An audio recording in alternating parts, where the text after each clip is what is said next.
Maka dalam setiap majelis ada beberapa sifat yang harus kita buat. Yang pertama apa? Ta'assub fil qalbi. Kemudian tasdiq wal yakin, benarkan dan yakini. Kemudian niat amal dan tabligh, niat mengamalkan dan menyampaikan.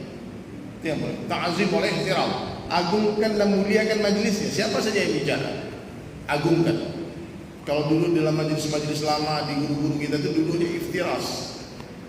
Nah, jadi jangan sampai nanti dalam majelis yang sebentar ini ada yang ngobrol, jasad di sini, fikirnya masih di rumah. Jangan. Kita tawajuh semua, insyaallah ya. Sehingga ketika saya meninggalkan tempat ini, ada orang-orang yang mewarisi fikir yang akan saya sampaikan hari ini. Fikir apa? Fikirnya Rasulullah SAW. Ya. Fikir ini telah hilang di hati umat, dalam diri umat Islam ini. Apa fikir Nabi SAW? Fikir umat. Ummati, ummati, umat, umat, umat. Hari ini orang rata-rata hampir semua kita memikirkan anak istriku, anakku gimana sekolahnya, istriku bagaimana makannya, menantuku bagaimana, cucuku bagaimana, teman-temanku. Itu yang dipikirkan, ayahku, ibu. Rasulullah juga punya anak, juga punya istri, juga punya sahabat-sahabat yang beliau cintai. Tapi di akhir hayat Nabi, apa yang Nabi ucapkan? Ummati, ummati, umatku, umatku.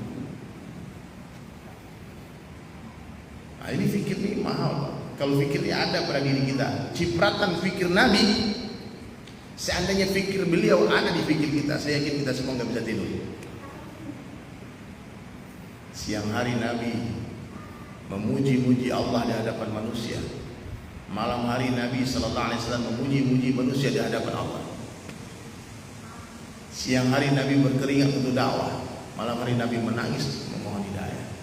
Bukan hanya Nabi, Abu Bakar Siddiq radhiyallahu anhu, Sayyidina Umar itu ada rel air matanya. Di bawah mata itu ada bekas relnya, jalan air mata itu berbekas, saking seringnya dia menangis. Hari ini fikir itu hilang. Sayyidina Umar bin Khattab setiap ketemu orang dakwah, ada orang di depannya ditanya, maka Umar aja dia masuk Islam. Kemudian dia kata, ya Umar, aku sudah punya agama, aku tidak mau masuk Islam. Maka di depan orang itu dia berdoa kepada Allah, ya Allah, saksikan olehmu ya Allah, Umar sudah mengajak dia kepadamu, kepada Allah Islam, tapi dia tidak mau. Mohon maaf ya, saya di sini tidak mengajar Al-Quran karena saya masih belajar banyak tentang Al-Quran juga. Bacanya tak terlalu bagus, iramanya tak terlalu bagus, hadis tak banyak hafal. Saya bukan alumni pesantren, madrasah mana-mana. Pernah saya masuk pesantren tapi nggak tamat. Yang tamat cuma pesantren kilat saja.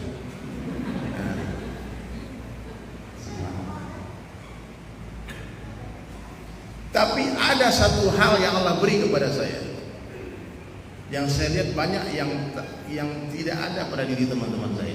Mudah-mudahan di sini ada ya. Tapi yang tidak ada mudah-mudahan tertular dengan fikir ini. Apa? Fikir dakwah. Saya mengenal agama ini sebetulnya ya dari kecil lah. Orang Minang itu pasti belajar agama ya. Ya besarnya di surau, kadang di surau. Kemudian lost dengan berbagai macam ujian hidup, perjalanan cerita yang panjang. Kapan-kapan kalau mau kepoin tentang cerita saya, boleh buka di YouTube. Nama YouTube-nya dari Sulaiman bin Sahabat. Like, comment, and subscribe. Ya. Saya sering bercerita di sana karena banyak orang bertanya tentang di mana siapa sih dari Sulaiman, orang mana dia. Pertanyaan sebetulnya nggak terlalu penting, tapi saya bercerita bahwasanya Allah yang mengatur itu masa lalu kita, dan semua kita berhak atas masa lalu kita masing-masing. Karena masa lalu adalah salah satu guru yang terbaik. Saya sempat lost dulu Ustaz, jadi anak metal, tinggal di jalan, melawan keinginan orang tua saya. Orang tua saya ingin saya jadi Ustaz, orang tua saya IAIN Fakultas Dakwah. Di bapak saya itu tuh Ustaz, bukan muballigh. Kemudian saya bilang saya tidak mau jadi Ustaz, saya mau jadi anak metal saja. Orang merantau, orang Padang tuh kalau merantau pasti buka rumah makan Padang, jualan plastik, ikat pinggang, kaos kaki pinggir jalan, ini tuh ya. Saya merantau meninggalkan kampung saya itu niat saya satu aja, pengen jadi anak metal gitu ya. Sangat sederhana kayak gini. pengen manggung di Amerika, di Eropa, pokoknya keren. Saya pengen nyanyi musik itu. Lost sampai saya ke Bali untuk mewujudkan cita-cita saya. Ternyata di Bali Allah hantarkan dai berkah asbab doanya orang tua saya. Allah hantarkan orang-orang dakwah yang mereka datang tak minta upah, datang tak diundang, pergi tak diantar. Bilang dai. Tak bosan-bosan mereka datang mengajak saya. Bicara dari hati ke hati.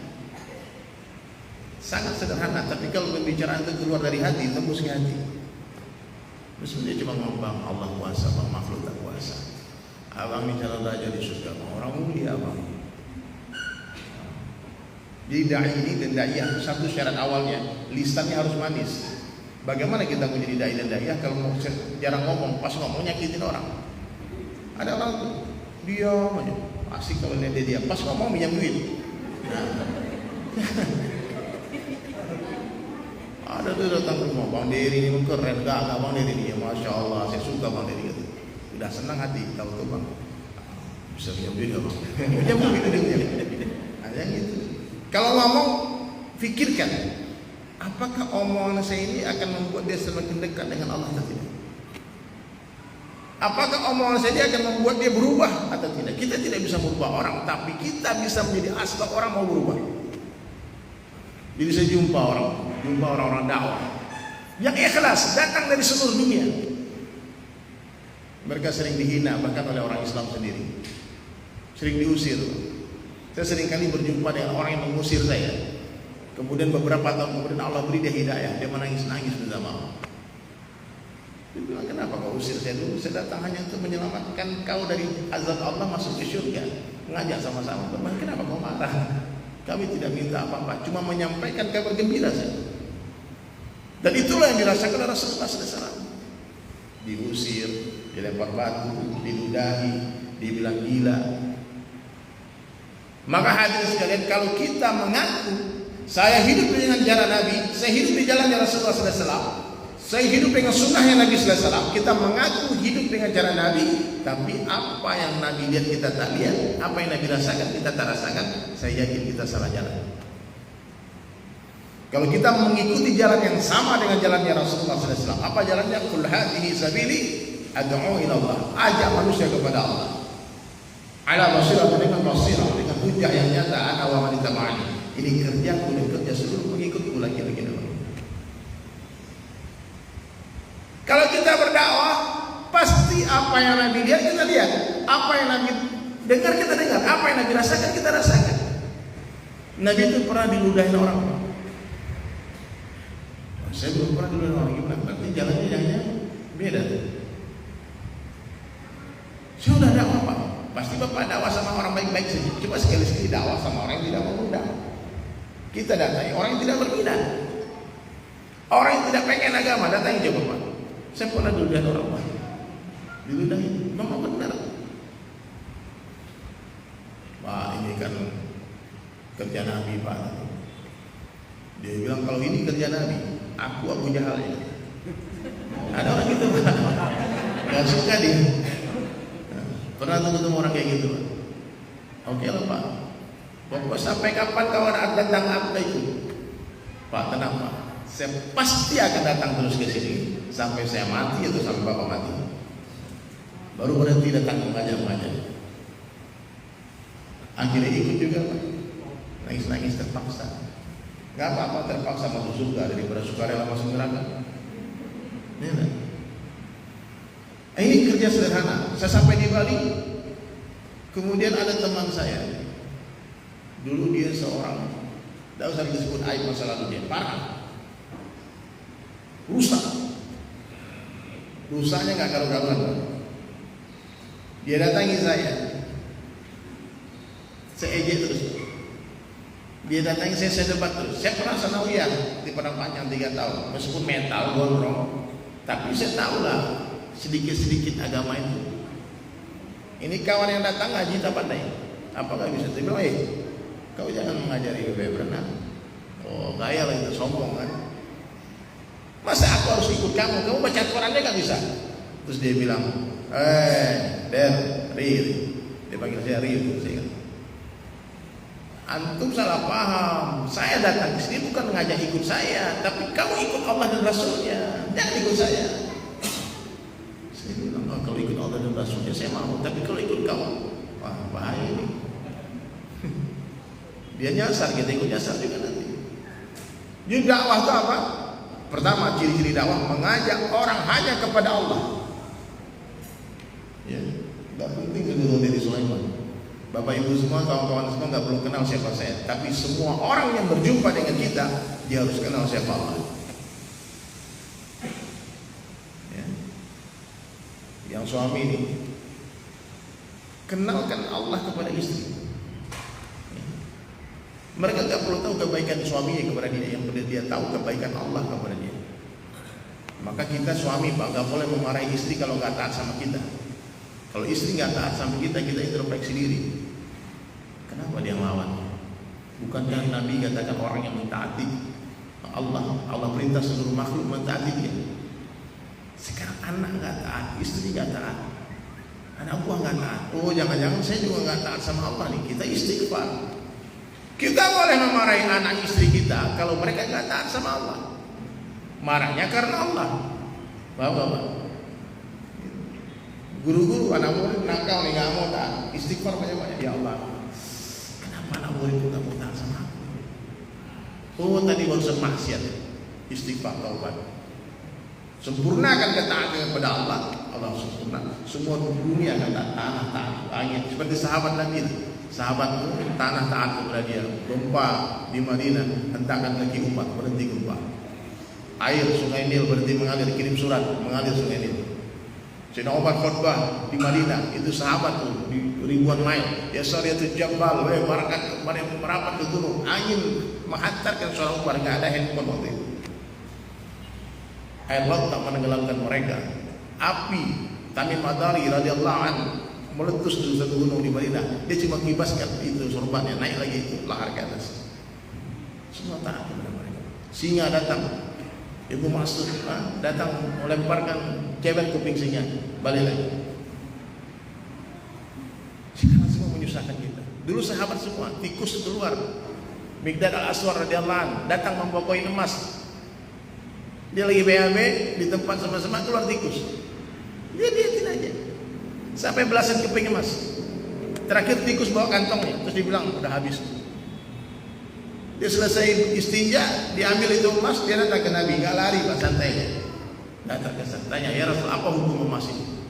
Gimana ceritanya? Tikus bolak-balik dari lubangnya bawa emas itu. Nabi cuma tanya, Miqdad, apakah engkau memasukkan tanganmu ke lubang tikus? Tidak. Itu rezekimu dari Allah, nggak perlu ditangkapkan. Ini tikus makan. Baju kita dimakan, padi kita dihabisin, menyusahkan semua. Nah, maka kalau amal-amal baik kita buat di bumi akan naik sebagai nur cahaya ke langit, Allah turunkan rahmat. Tapi kalau kemaksiatan kita buat hari-hari, maka akan naik gumpalan kita ke langit, Allah turunkan azabnya. Di COVID-19 ini azab. Orang nggak mau sholat rapat-rapat, disuruh sholat jarang-jarang sekali. Dulu salaman dibilang bid'ah, sekarang nggak boleh salaman. Jangan salaman kamu. Sekalian aja lah. Hari ini perempuan-perempuan dulu mau yang nggak mau pakai hijab, sekarang bapak-bapak mau pakai cadar sekarang. Ya dulu diketawain orang pakai cadar kan, diketawain. Sekarang lagi perempuan pakai. Ini teguran dari Allah, ini ujian iman sebenarnya. Nah, maka hadirin sekalian, fikir Rasulullah SAW mesti ada di fikir kita. Ini fikir yang terbesar. Dulu pernah Neil Armstrong datang ke bulan, katanya naik ke bulan. Tapi itu pun kata-katanya juga selagi itu cerita Hollywood. Mereka nggak tahu itu syuting di Nevada. Itu syuting batu buat perang sama Rusia. Mengklaim bulan itu punya mereka, Amerika. Tapi ketika ada manusia sampai ke bulan, ribuan orang sujud syukur di bumi di Indonesia ini. Oh, manusia sudah sampai ke bulan. Hebat gak Pak? Ternyata orang-orang dunia hebat, tapi kalau kata ahli iman itu biasa. Manusia makhluk, bumi makhluk, bulan makhluk, makhluk sampai ke makhluk itu biasa. Yang luar biasa itu makhluk sampai kepada yang menciptakan bulan. Nah, itulah fikirnya Rasulullah. Fikir dakwah. Bagaimana semua orang masuk surga, selamat dari azab Allah, bahagia dunia. Jadi kepedulian kita jangan kasih cuma lihat orang lapar. Lapar di dunia sementara, ujung-ujungnya mati. Kita mesti kasihan dengan kelaparan mereka di akhirat, kesusahan mereka di akhirat. Sakit di dunia sementara, betul kan? Ujung-ujungnya mati. Orang mati sakit nggak masalah apa? Allah nggak laknat orang mati karena sakit, justru orang mati karena sakit diampunkan dosanya, bahkan jatuh sebagai syuhada. Tapi hari ini dibicarakan pentingnya kesehatan, pentingnya ekonomi, pentingnya ini, pentingnya itu, pentingnya kekuasaan. Padahal perkara yang paling penting dalam kehidupan manusianya adalah perkara iman. Tidak ada perkara yang lebih penting dari iman. Iya. Sekarang seluruh dunia bicara kesehatan. Presiden bicara kesehatan, gubernur bicara kesehatan, wali kota bupati bicara kesehatan, pakar-pakar bicara kesehatan, dokter bicara kesehatan. Semua orang bicara pentingnya kesehatan. Kau pakai masker, cuci tanganmu, jaga jarakmu, hand sanitizer. Oh, semua pakai sarung tangan, masker pun harus standar kesehatan. Penting kesehatan. Sehingga kalau kita ketemu orang kita tanya apa? Pak, sehat? Apa kabar Pak? Sehat? Semua bertanya kesehatan. Tidak pernah ada orang ketemu kita tanya, Pak, bagaimana iman Pak? Sementara Rasulullah SAW dengan para sahabat mencontohkan itu. Setiap Nabi berjumpa sahabat, pertama ditanya imanmu bagaimana? Sahabat ketemu sahabat, duduk, mari kita beriman sesaat. Ayo duduk sebentar, mari kita tingkatkan iman kita. Nabi kalau ketemu sahabat, jadidu imanakum, perbarui iman kalian, tingkatkan iman kalian. Bukan tanya sehat kamu, istri bagaimana, anak bagaimana, pekerjaan bagaimana. Tidak ada pertanyaan iman. Sementara perkara iman ini harus dibicarakan lagi dan lagi secara terus menerus. Harus dipikirkan lagi dan lagi, diusahakan lagi dan lagi. Karena orang mati gak ada iman itu bahaya. Pak, mohon maaf ya. Tadi Pak Ustadz bilang jomblo banyak di sini. Kalian mati jomblo nggak masalah. Allah nggak marah. Mati gak punya suami, mati gak punya istri, mati gak punya anak, Allah nggak murka. Maka tenang aja, jomblo pasti berlalu. Ya minimal dengan kematian.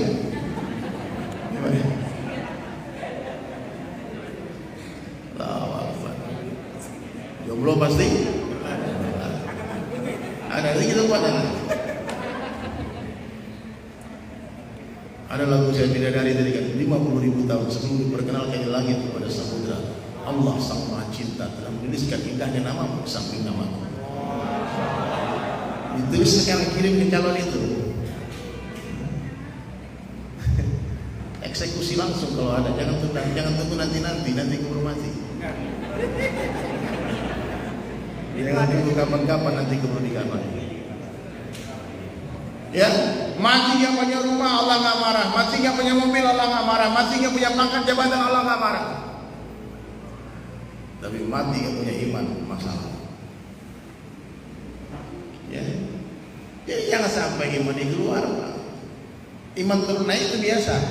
Kita ini iman kita turun naik wajar. Jangan sampai keluar masuk. Ya Pak. Turun naik itu ya, ciri-ciri orang yang imannya lagi lemah, lagi turun. Sholatnya cuma 5 waktu berjamaah di masjid. Ya, ini standarnya saya ya. Sholat sunnah dia nggak buat, qabliyah dia nggak buat, ba'diyah dia nggak buat, duha dia nggak buat, tahajud dia nggak buat. Yang dia buat cuma yang fardu-fardu saja. Kalau naik imannya, belum azan dia udah di masjid. Pemanasan sholat toba, sholat hajat, sholat sibuk. Ciri-ciri orang imannya lemah, puasanya Ramadan aja. Habis Ramadan, Syawal dia nggak ikut puasa. Padahal 6 hari puasa sunnah. Dia nggak pernah Senin Kemis, dia nggak pernah puasa 3 hari setiap bulan, nggak pernah puasa daun. Tapi kalau orang sempurna imannya, puasanya daun, sehari puasa sedikit. Bahkan sahabat tanya lagi, di atas ini ada lagi gak ya Rasulullah? Kata Nabi, udah gak ada. Jadi amalan-amalan sunnah ini sengaja diajarkan oleh Rasulullah untuk memenuhi keinginan orang imannya lagi naik. Bang, iman saya lagi turun sekarang bang. Gimana? Subuh lewat bang. Ah, itu keluar bukan turun. Kalau turun itu subuhnya masih bang, minimal dia subuh di rumah. Ya. Kalau guru saya bilang, orang yang beriman sempurna, dia nggak perlu azan, tidak ada azannya ke masjid. Azan itu dikumandangkan untuk memanggil orang-orang lalai. Waktunya sholat zuhur, dia masih di kantor. Nah, itu diteriakin pakai speaker. Kadang pun ditunda lagi, masih meeting lagi. Sahabat ketika mendengar azan, ketika mereka di luar masjid mendengar azan, gemetar. Satu orang sahabat cangkul di sawahnya, cangkul naik ke atas, azan berkumandang. Dia tak berani menjatuhkan cangkul ke tanah karena khawatir akan kesyirikan. Dia lempar cangkul lari ke masjid. Rasulullah SAW dengan ibunda Aisyah radhiyallahu anha sampai masjid. Terdengar azan Bilal di Masjid Nabawi. Beliau sedang bercengkrama dengan ibunda Aisyah Umairah radhiyallahu anha. Apa kata beliau, ibunda Aisyah? Ketika Nabi SAW mendengar azan, beliau pergi meninggalkan aku seperti orang yang tak pernah mengenaliku. Gak sempat cipika-cipiki, beb, abang pergi dulu ya, sabar, nanti balik lagi. Gak ada. Pergi, wajah berubah, tidak ada pamit. Seperti orang yang tak mengenali. Bagaimana iman kita? Jadi jangan sampai ini main-main, Pak. Kalau kalian ingin tahu orang beriman ini, buat bapak-bapak yang mohon maaf ya. Kalau kalian ingin meyakinkan orang itu beriman, saksikanlah kalian mereka mondar mandir ke masjid, subuh ke masjid, zuhur ke masjid, asar ke masjid, maghrib ke masjid, isya ke masjid. Sholat di rumah itu ancamannya ada, Pak. Ibu-ibu punya suami sholat di rumah, menangislah kepada Allah. Kata Rasulullah SAW, sungguh aku ingin mengumpulkan pemuda-pemuda, lalu aku akan perintah mereka mengumpulkan kayu bakar, dan aku akan mendatangi laki-laki yang sholat fardu di rumah-rumah mereka, dan aku akan bakar mereka. Kira-kira kalau ngomong bakar itu marah kan? Nabi marah. Saya dengar hadis ini pertama masih mental saya di balik. Saya doa ya Allah, aku akan tinggalkan lagi sholat di masjid 5 waktu sampai mati ya, dengan sengaja. Bahkan di puncak-puncak pandemi kemarin itu di Jakarta, masjid-masjid digembok. Saya menangis kepada ya Allah, apa yang terjadi? Orang disuruh ke masjid nggak mau, sekarang Allah tutup masjid. Disuruh haji nggak mau, pas haji umrah main-main di sana, Allah tutup lagi Makkah Madinah. Apalagi pas dengar hadis Dajjal tidak akan diizinkan masuk di dua kota Makkah Madinah. Saya cuma istighfar, ya Allah, separah itukah kita? Jangan-jangan tanpa sadar kita semua sudah jadi pengikut Dajjal. Gak boleh masuk Makkah Madinah. Kita mesti taubat. Mulai perbaikan diri dari mana? Perbaiki sholat. Laki-laki di masjid 5 waktu, di tempat azan dikumandangkan. Ibu-ibu di awal waktu jangan tunda-tunda sholat. Oh lagi meeting, lagi ngajar, tinggalkan pelajaran. Anak-anak semua kita belajar sholat. Kita yang ngatur dunia, jangan kita yang atur dunia. Yang buat kurikulum kan kita. Yang kita yang diperbudak oleh kurikulum. Oh nih gara-gara nih waktu jam azan ini masih ada jadwal jam ngajar. Teman saya kerja di perusahaan asing, tidak boleh sholat Jumat. Datang curhat, bang gimana bang? Saya udah 2 kali nggak sholat Jumat. Nah, katanya 3 kali nggak Jumatan kafir bang. Tahu kamu? Terus gimana nih bosnya nggak ngasih sholat izin sholat Jumat? Kau udah minta izin sudah. Dia bilang sholat di sini di kantor. Saya bilang kau datang lagi sekali minta izin sama dia, minta izin Jumat depan saya harus ke masjid sholat Jumat. Terus kalau dia nggak kasih izin, kau pecat dia jadi bos. Ya. Siapa yang ngasih rezeki? Jangan sampai kalau ada pekerjaan kita. Tidak masalah kita kehilangan pekerjaan karena Allah. Jangan sampai hilang Allah karena pekerjaan. Tidak masalah kita kehilangan seseorang karena Allah. Jangan sampai hilang Allah karena seseorang. Ya. Ini makanya please ditolong ya. Sholat itu utama. Iman itu yang utama.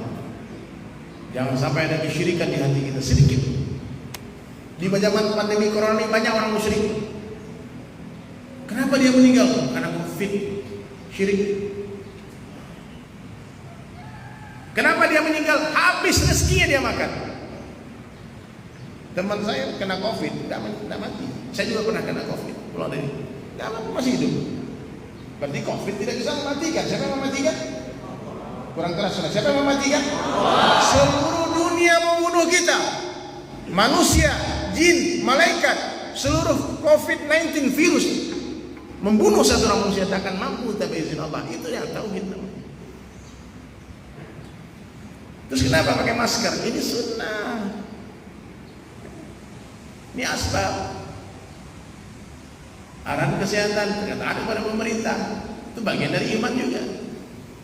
Meninggalkan asbab haram, yakin kepada asbab syirik. La natrukal asbab, walakin natrukal yakin ala asbab. Bukan meninggalkan asbab, tapi meninggalkan keyakinan kepada asbab. Hati-hati mau ngomong ya. Kenapa dia meninggal? Corona. Teman saya nggak kena corona, nonton sinetron mati. Lagi nonton, lewat. Allah katakan mati.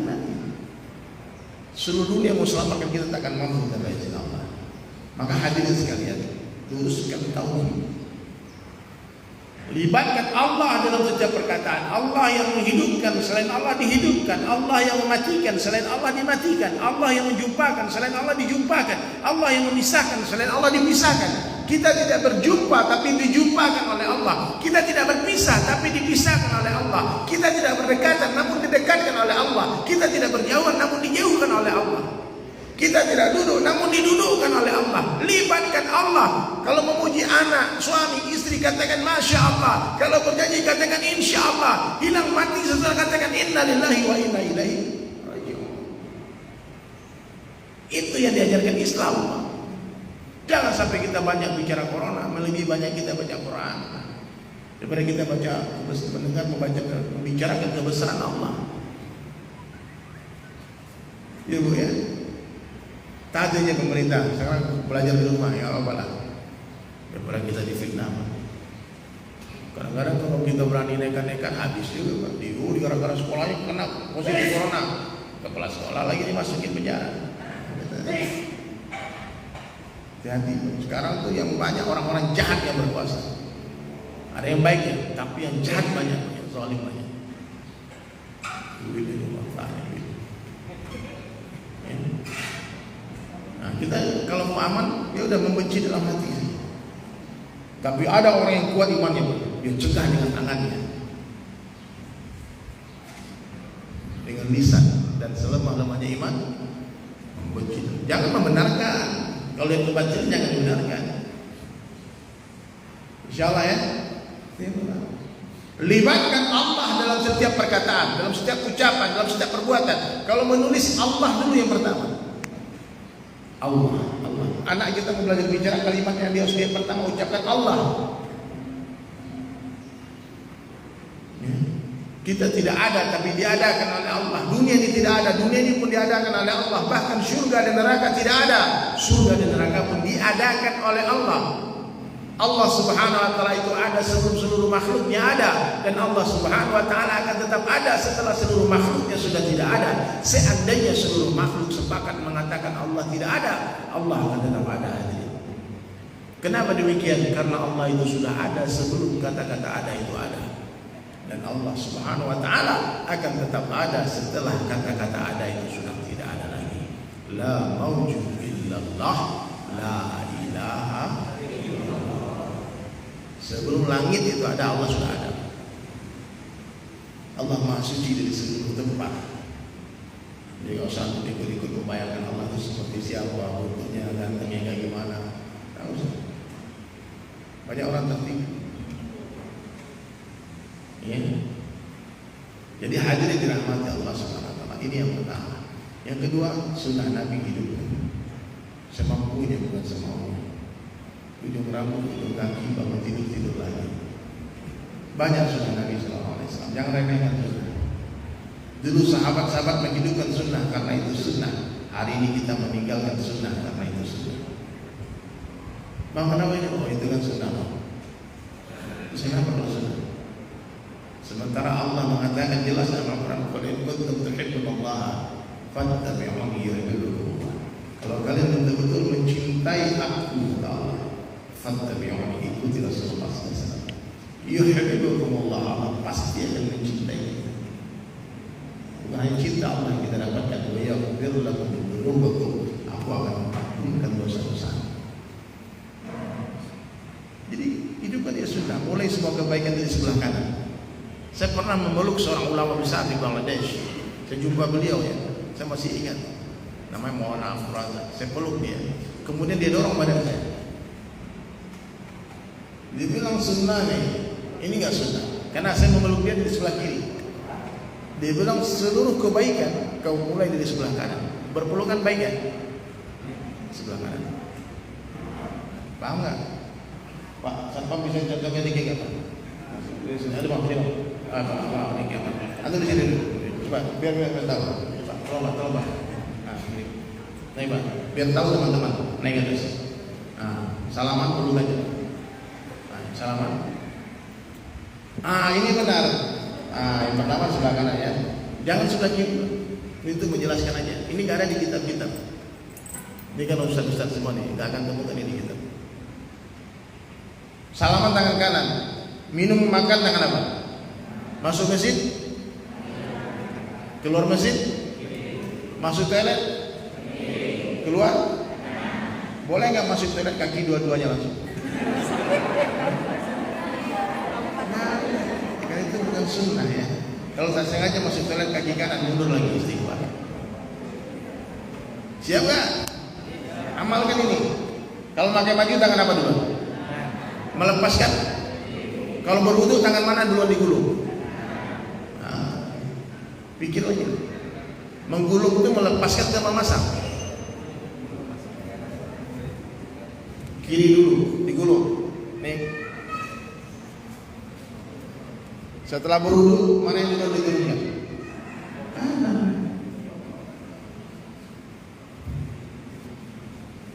Ini sunnah. Cara mau buku lebih adalah, maka mulai diamalkan, jangan remehkan sunnah. Karena sunnah adalah kecintaan Allah. Surga kesenangan nafsu kita. Mana yang lebih baik kecintaan Allah daripada kecintaan kita? Kata guru saya Uzairon almarhum di Temur, sunnah Rasulullah lebih mulia daripada surga. Karena sunnah adalah kecintaan Allah, sementara surga hanya kecintaan kita. Ya. Maka jangan remehkan sunnah. Come back to sunnah Rasulullah Sallallahu Alaihi Wasallam. Salat diperbaiki, kekhusyukannya. Santri-santri kalau lagi daring, lagi belajar online, ingatkan sholat. Sholat. Ilmu ditambah. Karena kalau orang belajar, Pak, Bu, kalau orang belajar tidak pernah kena tilang. Coba bawa mobil, pasang pelang belajar di atas. Belajar pengemudi. Kira-kira kalau salah parkir di tempat larang parkir ditilang polisi kan? Kata polisi, mohon maaf Pak, hati-hati, masih belajar. Tapi kalau sudah lepas pelang belajar, merasa hebat, ditilang, maka kita sampai mati belajar. Ilmu seperti ayat kata Imam Syafi'i rahmatullah alaih hanya mengalir di tempat yang lebih rendah. Orang tinggi hati tak bertambah ilmu. Letakkan dirimu di bawah rumput kan di bawahnya lagi. Hinakan diri kita sehina-hina ya sampai tak ada lagi orang yang mampu menghina. Rendahkan dirimu serendah-rendahnya sampai tak ada lagi orang yang mampu merendahkan. Itu yang diajarkan Rasulullah. Kalau orang menjelek-jelekan kita, kamu gini, bilang sama dia, Kak, Mbak, Bang, itu baru sedikit kesalahan saya yang kamu tahu. Ya kamu nggak tahu pasti nggak nyalain. Tidak usah bela diri. Min kalimah itu positif. Pernah ada cerita di masalah ini. Ini kisah nyata di Magetan. Jadi dengar cerita ini dari guru saya. Jadi ada Pak Camat mau menikah. Pak Camat ini mau menikah, dia punya rumah tapi kosong rumahnya. Maka biar gak malu, Pak Camat tadi sebelum hari pernikahannya dia kredit semua, spring bed dia kredit sama satu orang pengusaha keliling orang Arab. AC dia kredit, lemari dia kredit, kursi dia kredit, semua utang semua. Sehingga ketika istrinya datang, dia lihat barang-barang bagus semua. Dia bilang, hebat nih calon suamiku, rumahnya bagus, spring bednya bagus, karpetnya bagus, ada kulkas juga, komplit, tapi semua utang, kredit. Menikah mereka, berjalanlah rumah tangganya. Bulan pertama asik, romantis, bahagia. Bulan kedua datang tukang kredit tadi. Pas datang Pak Camat langsung temui dia.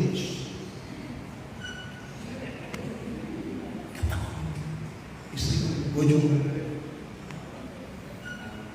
Udah nanti. Akhirnya bayar bulan pertama, bulan kedua sampai satu hari nggak bisa bayar cicilan. Istri itu tahu. Dia bilang, bang, abang di kantor itu ada orang Arab datang ke sini, nagih utang, katanya spring bed belum lunas, kulkas belum lunas, AC belum lunas. Gimana nih bang? Aduh, aku jadi, mesti gak usah dipaksain, apa-apa aku juga terima apa-apa adanya. Mikir mereka berdua, gimana caranya? Malu sama orang. Akhir muncul ide jahatnya Pak Camat. Ini kisah nyata ya. Supaya kita nggak ditagih lagi, kita penjarain aja ini tukang kredit. Ini udah kayak di sinetron Azam Indosiar tuh. Yang backsoundnya, jika luka tangis air mata, itu lagu saya Pak.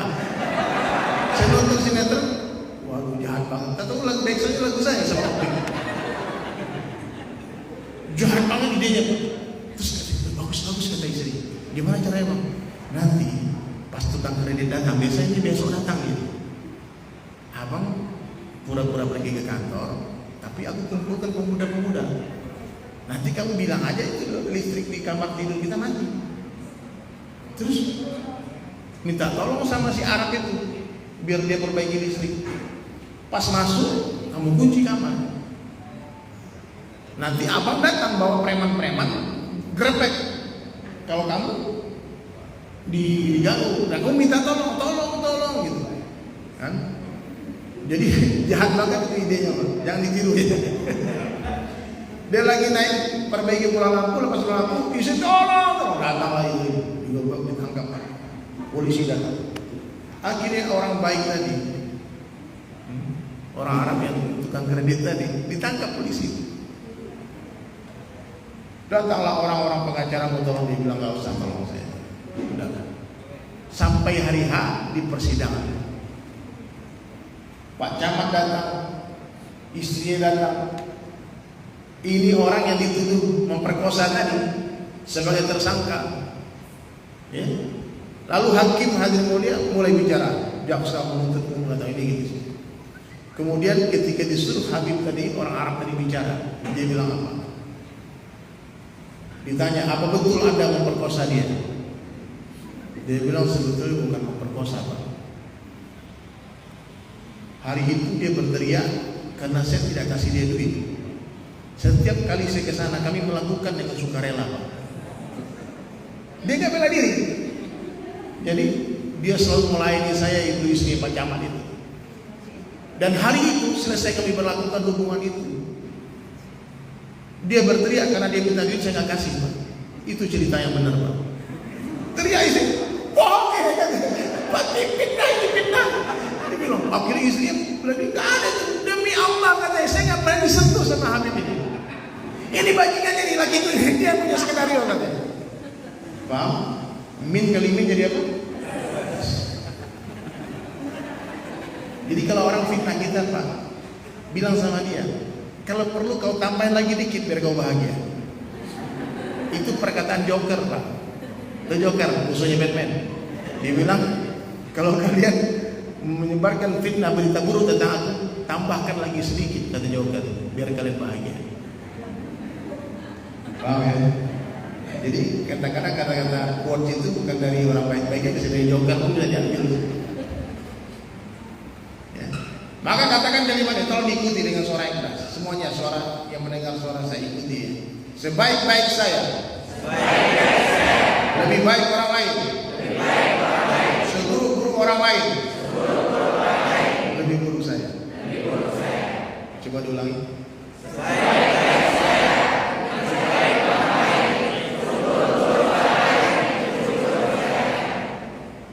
Cerdas. Kemarin di masjid yang pertama, ibu-ibu semangat di depan itu. Seburuk-buruk saya, lebih buruk orang lain.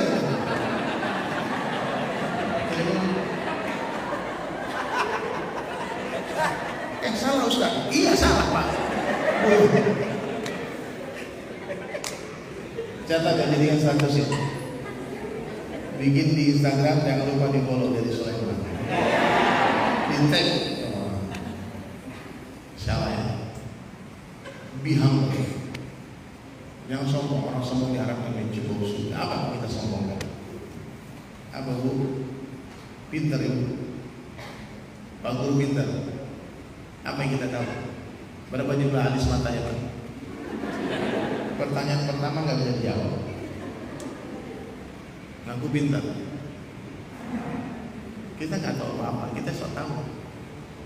Ya, maka selalu merasa bodoh. Allah tambah ilmu, merasa hina. Allah muliakan kita. Merasa lemah, Allah beri kita kekuatan. Ya, jangan sombong. Kemudian ikhlas, ini yang paling penting, berat ikhlas. Ya, ikhlas ini berat banget.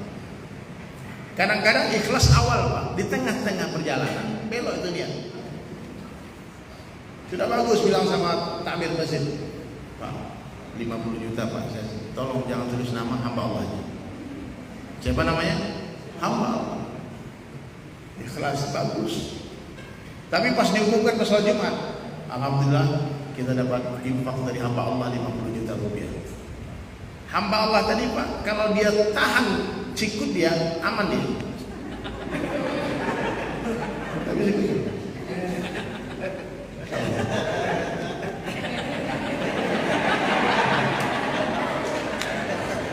Gara-gara gini aja Pak.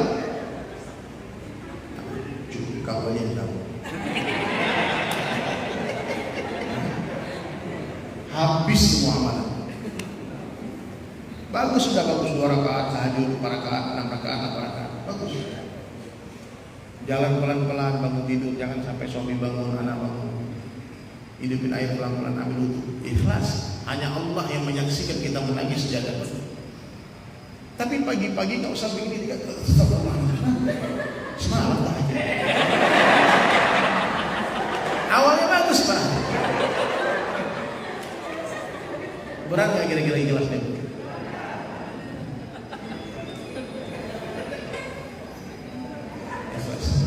Tasyifunia, luruskan niat sebelum beramal, sedang beramal, dan setelah beramal banyak-banyak istighfar. Dan yang terakhir banyak-banyak ingat mati. Sekarang musim mati banyak kata media, betul nggak? Di Jakarta 40 orang dikubur mati. Sampai kami gali kubur, kata gali kubur. Kita masih hidup untung Pak, alhamdulillah ya.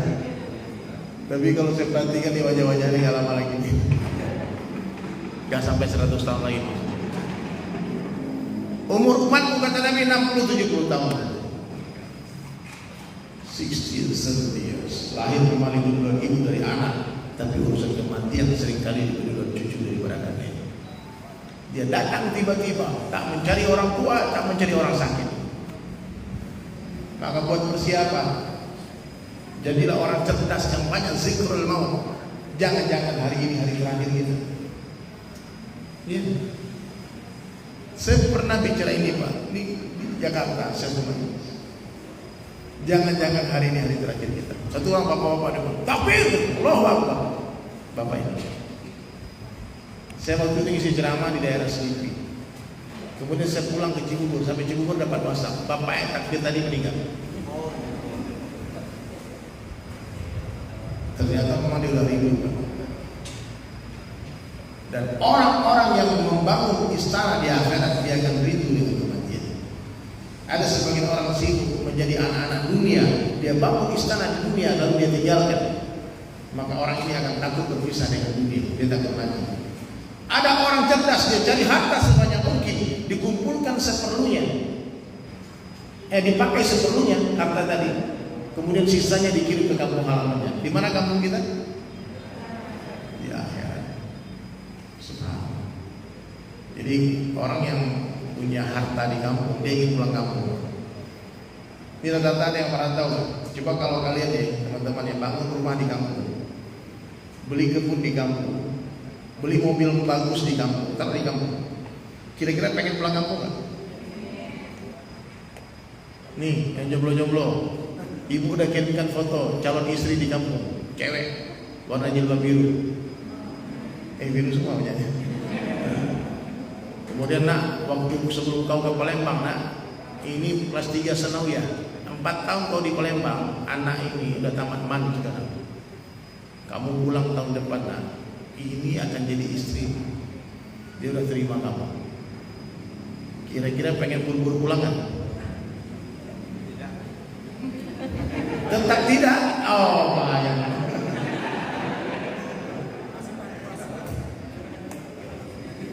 Makanya orang-orang beriman dia rindu dengan Allah, dia rindu dengan kematian, dia mencintai mati melebihi orang-orang kafir mencintai dunia. Kenapa? Karena orang beriman sadar betul dunia ini tempat meninggal, bukanlah tempat kita tinggal. Kita semua akan kembali padanya. Sedih sementara, bahagia sementara, sakit sementara, sehat sementara, cantik sementara, tampan pun sementara, dunia sementara, akhirat selamanya. Dunia bukan tempat tinggal. Sekarang dunia nyata, kita cerita, setelah mati akhirat nyata, dunia tinggal cerita. Makanya buru-buru lah membuat usaha. Mumpung kita masih di atas tanah, karena gak lama lagi tanah di atas kita. Gak bisa apa-apa. Jutaan, miliaran ruh menjerit menangis, ya Allah kembalikan aku ke dunia, aku mau berdakwah, aku mau beribadah, aku mau tilawah, aku mau sujud kepadamu. Tapi tak mungkin itu terjadi, sebagaimana tidak mungkinnya seorang bayi yang telah masuk ke dalam dunia kembali ke rahim ibunya.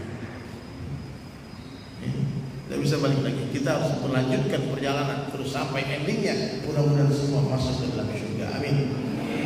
Baik, Pak Ustadz, ada program lain, ada bakalan dana buat ini nggak? Katanya ada membangun pesantren ya. Ada apa Ovik? Ya.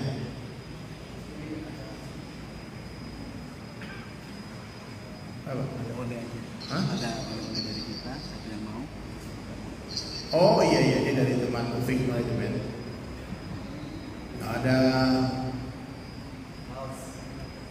alokasinya buat apa namanya? Mohon maaf, kita tidak ada, memang murni niat buat datang silaturahmi. Ya, buat kegiatan dakwah teman-teman, karena saya yang memfasilitasi menjembatani kan Bang Ufik dengan teman-temannya. Mereka punya ada pesantren juga, banyak kegiatan dakwah-dakwahnya di yayasannya dia. Jadi boleh kalau ada yang mau berdonasi, silahkan. Itu ada kaos dari DSAS. Nanti kalau pakai kaos ini, kita ingin berdakwah juga. Orang tanya, Bu, apa DSAS? Dunia sementara, tidak selamanya. Gitu. Jadi kita nggak mesti hanya bicara ceramah ya. Boleh. Om Upik, antum ke depan ya, anda nggak nyumbang-nyumbangnya kurang paham saya. Bismillah. Ini lebih paham Pak Supik. Ini MC nomor 1 Palembang. Kalau belum kenal berarti kalian bukan orang Palembang. Silakan donasi Ustaz dari Sulaiman, luar biasa sekali. Takbir. Terima kasih untuk Pak Haji Jubi, Ustaz Abdul Badri, Ustaz Abdul Badri yang memfasilitasi kita sore hari ini terakhir di Palembang untuk lawatan dakwah Ustaz dari Sulaiman dan sahabat. Kami memiliki ada 18 kaos, mungkin bisa dibuka. Ini kaosnya bisa di depan. Ini Ini tulisannya original dari Ustaz Edi Sulaiman. Dunia sementara, akhirat selamanya. Semoga yang dapat kawas ini dapat hidayah. Yang mau berminat, kalau harga kaosnya ini biasa kan dijual 100.000, tapi karena untuk hari ini karena digunakan untuk kegiatan dakwah, yang mau mensupport atau kaosnya 300.000 aja. Yang mau silakan bisa menghubungi untuk penyebaran. Boleh katakan yang mau? Angkat tangan semua lah. Coba. Oke, silakan. Langsung ke depan yang mau langsung menanyakan di belakang sama Ustaz Edi Sulaiman. Ayo silakan. Silakan yang dapat atas sini. Ya. Ini yang berdonasi untuk kegiatan dakwahnya teman-teman di Palembang. Teman-teman yang teruskan Allah ini hadiah saja kaosnya. Ya, silakan mulai. Ayo Ini hadiah lagi atasnya. Langsung maju. Ya, nanti donasi langsung ya. Ya, silakan. Langsung maju ke depan. Nanti aja Pak kalau kita aja. Nanti maju dulu yang berbeda. Hanya 18 kaos. Silakan. Silakan Bunda. Hah?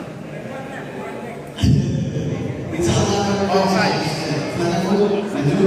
Yang lainnya silakan ini untuk Ada berapa kaos? 18. Nah, berarti 18 orang aja, 18 orang maju ke depan. Iya. Satu orang 300.000 berdonasi sambil koleksi. Iya. Donasi 300.000 dapat koleksi kaos. Iya. Adinda, kalau seandainya gak muat dipigurain kaosnya. Digantung. Silakan Teman-teman. yang lainnya silakan. Mbak. Iya, silakan. Yang di belakang Mbak, silakan maju. Iya. Silakan.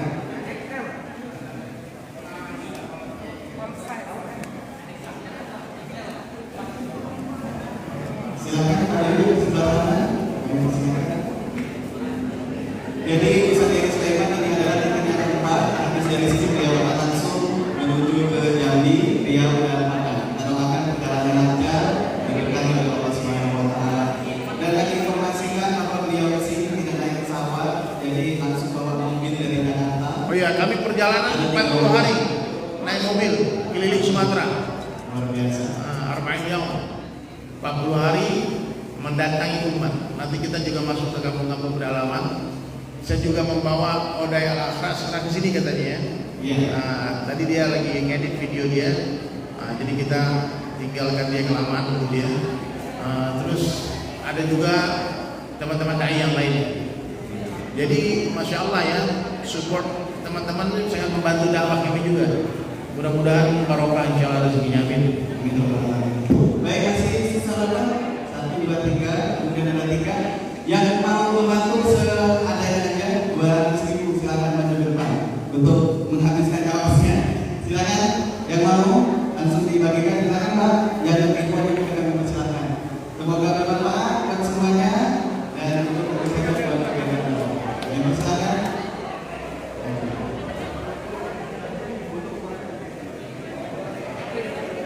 Ya. Oke, silakan yang ikhwannya. Masih ada berapa lagi? Yang ikhwannya? Silakan. Oke, itu saja dari kami. Semoga luar biasa. Karena nanti kita bareng sama Ustaz Edi Sulaiman. Terima kasih. Assalamualaikum warahmatullahi wabarakatuh.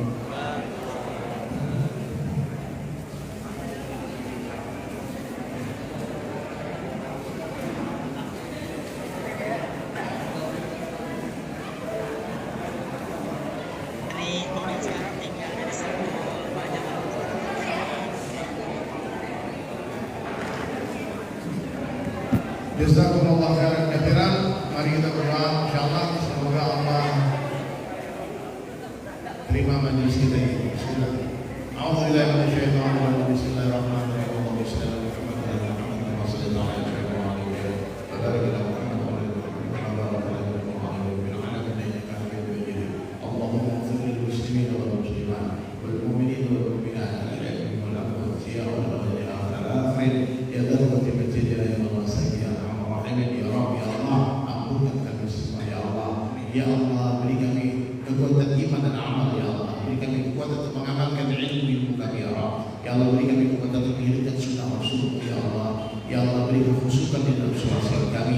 Tambahkan ilmu yang kebawaan di hati kami, tanamkan rasa cinta di hati kami kepada orang-orang yang dicintai ya Allah. Ya Allah, hiasilah diri kami dengan akhlak yang baginda Rasulullah SAW, akhlakul karimah, akhlakul azimah, akhlak yang senantiasa membalas kejahatan orang dengan kebaikan ya Allah. Ya Allah, jadikanlah orang-orang yang membenci kami menjadi orang yang mencintai kami ya Allah. Ya Allah, jadikanlah kami orang-orang yang menjadi asbab hidayah, orang yang memandang kami, mendengarkan suara kami, melihat mobil kami, kendaraan kami ya Allah, membaca tulisan kami, semua berhidayah ya Allah. Ya Allah, curahkan dari seluruh alam ya Allah. Terimalah amal kami sedikit, jumpa kami dengan Rasulullah SAW di surga, hantar Nabi kita mimpi kami ya Allah. Anak-anak kami jadikan anak yang saleh dan saleh, alim-alim, dai dan dai, hafiz dan hafidah, santri-santri yang belajar di sini, murid-murid dan murid, khususnya guru-guru yang mengajar di Allah. Jadikan diri kami orang mukmin yang sesungguhnya, berikan kami adalah lezatnya, manisnya iman ya Allah. Ya Allah, istiqomahkan kami dalam cinta kepada Rasul ya Allah. Istiqomah kami dalam dakwah, matikan kami dengan husnul khatimah, mati sebagaimana matinya para sahabat radhiyallahu anhum dan sahabiah. Rabbana atina fid dunya hasanah wa fil akhirati hasanah wa qina adzabannar. Subhana rabbika rabbil izzati amma yasifun wa salamun alal mursalin walhamdulillahi